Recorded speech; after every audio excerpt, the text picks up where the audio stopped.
Aku lagi menunggu bakingan karena aku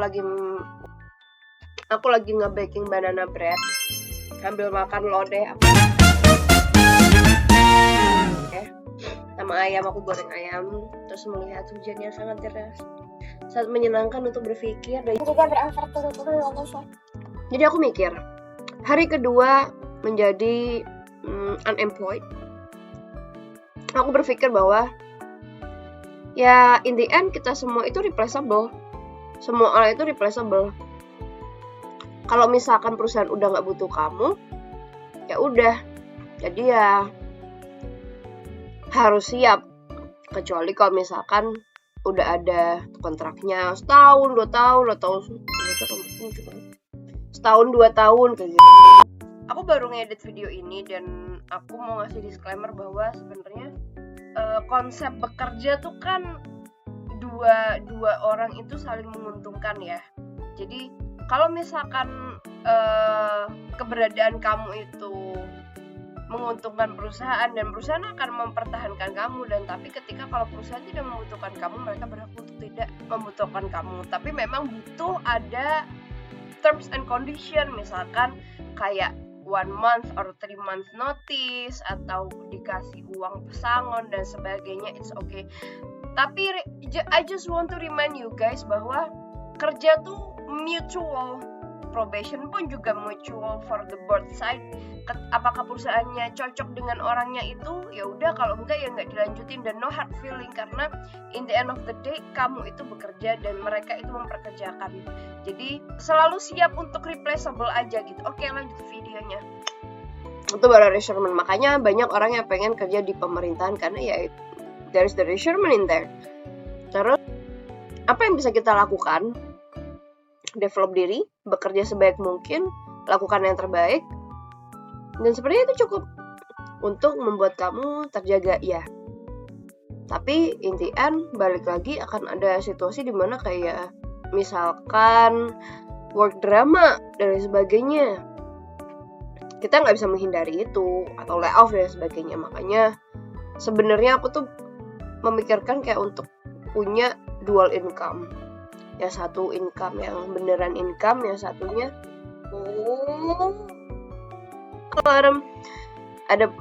aku mikir ada dua income. Income yang pertama adalah income yang real dari pekerjaan korporat gitu, yang stable, dan yang kedua adalah income yang kamu bisa lakuin dan duitnya cukup, seperti kayak jadi influencer atau punya bakery atau punya bisnis atau apalah.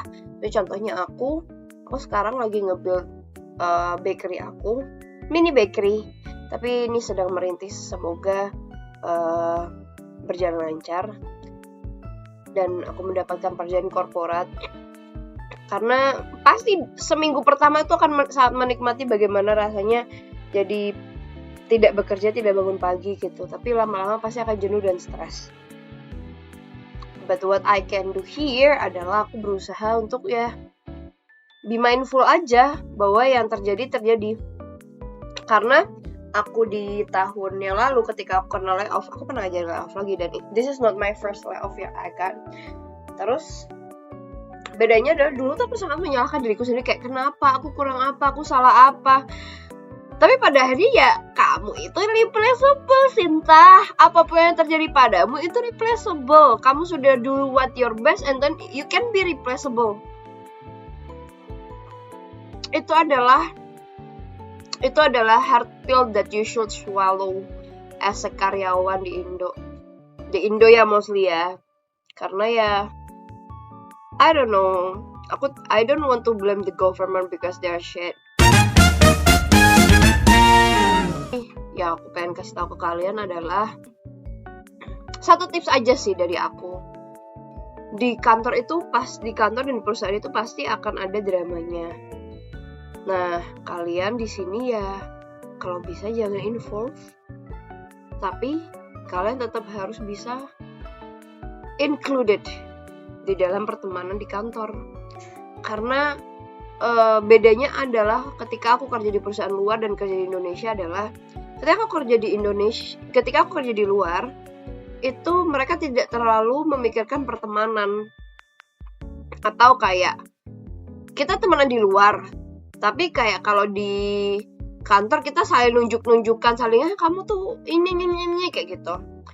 Tapi kalau di Indonesia kadang relationship di dalam pertemanannya itu bisa mempengaruhi relationship yang ada di kantor, yang mana itu sangat menyulitkan sekali gitu loh. Apalagi belum lagi kultur saling tusuk satu sama lain.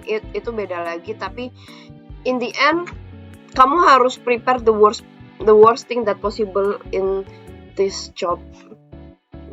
Aku suka rambutku hari ini. Ya, intinya adalah kamu dalam bekerja ya sebenarnya boleh bekerja sewajarnya, bekerja sewajarnya dan lakukan sewajarnya. Tapi menurut aku di Indonesia ya somehow you should do extra miles. Extra miles di sini adalah bukan mencoba untuk menjilat ya, cuman kayak lebih kayak tunjukkan aja the best things that you got, the best thing that you have gitu. Tunjukkan potensi terbaik kamu, tapi jangan sampai kamu di overuse sama perusahaan, paham gak sih? Misalkan kamu itu adalah graphic designer, tapi kamu bukan UI UX designer, tapi kamu tahu caranya UI UX designer. Ya, kalau misalnya disuruh nge-UI, jangan pernah kasih tahu ke orang kantor kalau kamu punya hidden talent atau hidden skill that you have yang di luar dari situ, karena sama pasti akan digunakan di perusahaan-perusahaan Indonesia. Tapi ya in the end ya hari kedua ini ya aku legowo aja sih, belajar untuk ikhlas.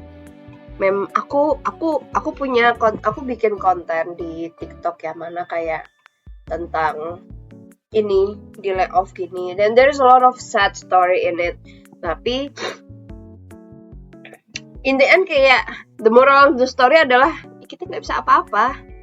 Just enjoy the ride, just enjoy the pain. Kalau misalkan kayak ada satu quotes di mana kayak when the world give you a lemon, just create a lemonade, kayak gitu sih. Jadi ya gitu aja sih dari aku. Semangat ya kalian ya, untuk kalian yang masih mencari kerja, semangat mencari kerja. Aku juga sedang mencari kerja.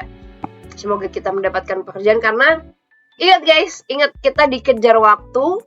Desember sebentar lagi dan bulan puasa itu sebentar lagi, karena biasanya sampai bulan puasa dan sampai lebaran itu adalah, correct me if I'm wrong, biasanya job seeking job portal itu bakal jarang.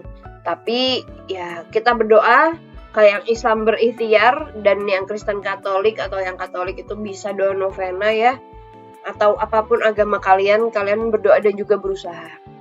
Kalau kalian juga nggak beragama juga nggak apa-apa, yang penting tetap berusaha. Nah guys,